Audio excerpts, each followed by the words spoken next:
Hello and welcome back to the Resident Evil Deep Dive here on Dueling Dragon Gaming, the month where I'm delving into as much Resident Evil content as I can throughout the month of October. Today we're looking at Resident Evil 2 Remake. Let's get started.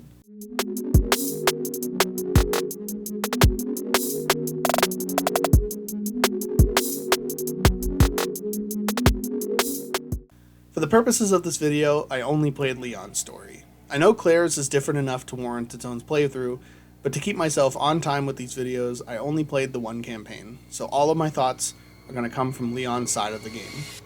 With that being said, this game is phenomenal.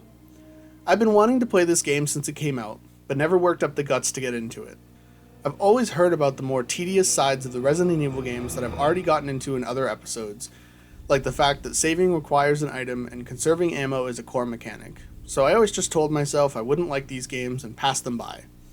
And although I did discover that those aforementioned features aren't the absolute worst in the games I've played so far, I was happy to see that this remake had what I'll call a modern mode, where saving is free and can be done at any time, and ammo is a little bit more commonly strewn about.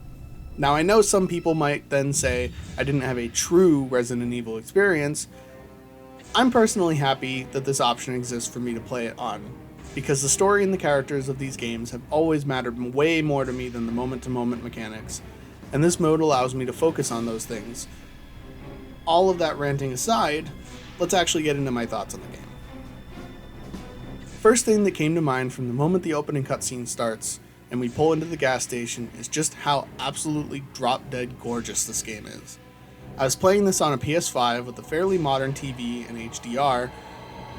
All of these factors came together to just make an absolutely stunning looking game. And this is true throughout the whole title, but particularly shines in places like the Nest, where you explore the overgrown jungle-like greenhouse and the Sub-Zero testing labs of the bottom floor.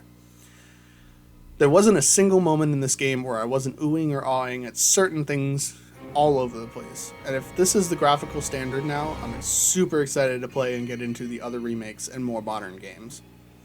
In relation to the graphics, one of the biggest highlights to me was the maps. So much of this map felt like living and breathing environments that could actually exist in real life, not just some kind of place glued together for the sake of a video game.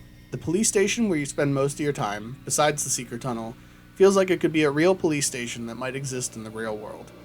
This is further exemplified by the small details strewn about every room that really sets the mood that everyone in these places had to get up and run at a moment's notice when the virus hit, leaving behind jackets, bags, and papers, as well as many other things. I just really liked how immersive and real everything felt, which really helped with my next point, the scares. This is the first game of the 3 I've played so far that actually legitimately scared me. There were so many moments where things felt super tense, and getting through those moments left me taking a second to recover. Nothing shows this better than the Tyrant, or Mr. X, if you prefer. When he is introduced, it immediately sets an impression of dread.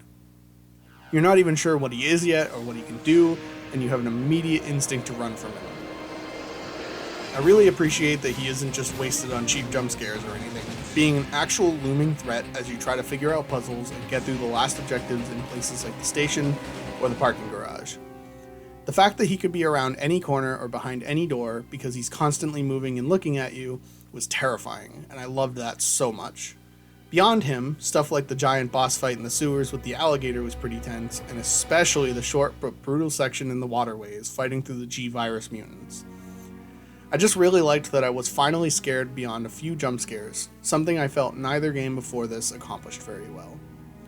In terms of the general story, I liked that although it played off and continued in the first game in many ways, playing the first game wasn't at all required to understand the plot. Most of it's told through a number of files you find throughout, but even without doing the optional readings, the story itself is super easy to grasp and understand, even without any knowledge of the series before going into it. The writing isn't the best in terms of dialogue, but some of the quips that Leon makes are kind of funny, and I wish they recorded maybe a few more lines for combat situations, or maybe toned down how often they're triggered. I got really sick of hearing the same 4 lines from Leon every time I started shooting a zombie. Characters like Ada or Annette were fine, but I definitely feel like this isn't the peak of how these characters could be written. I'll have to find out for Ada, as I know she's in a couple of these other games.